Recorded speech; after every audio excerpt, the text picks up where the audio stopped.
Дами и господа, днес ще говорим за хората, където искат да се направят на готино, но в същото време не им се получава или просто не им идва отвътре. По принцип, и аз понякога се опитвам да направя такъв начин, но не се получава винаги и понякога се случва, но редко.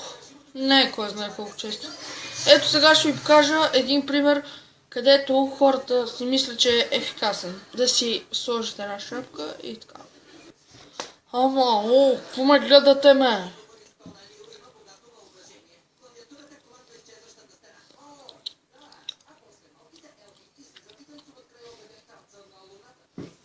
Да, хора, ето така се получава.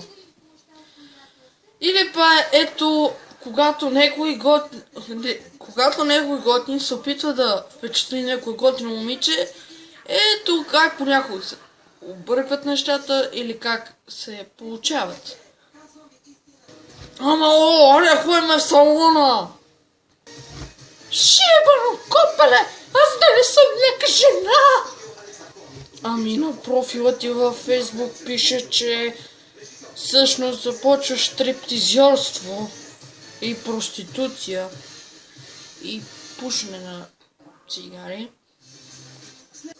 Да, понякога се случва ние момчета да казваме истината, но момичетата да увъртат нещата. Или па, примерно, когато сте момиче и се пробвате да впечатлите момче, а ние момчетата изобщо не си мислиме за приятелство.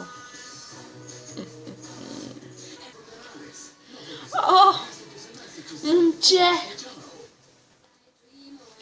Айде да сме приятелчета. Шо пък не? Да, а когато готино момиче с тебе, ти идва ето така да направиш отвътре. Защо? Но ама външно го показвате в друг алтернативен начин. Ама аз имам още 3 приятелки ме питат!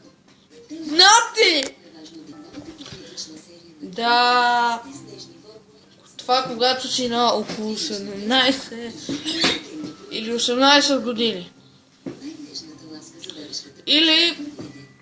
Или пък, когато...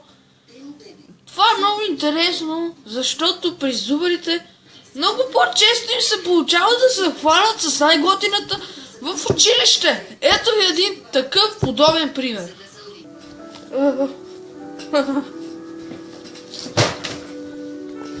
Ей, вижте ли е судър там?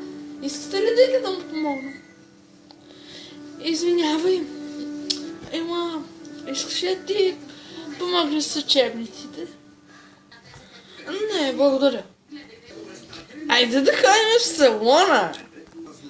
Вече не съм сляп! Нещо такова така съм гледал във филмите в гимназиите. Иначе си нямам идея. Дайте палец нагоре, ако според вас е така. Ако не... Не давайте нищо.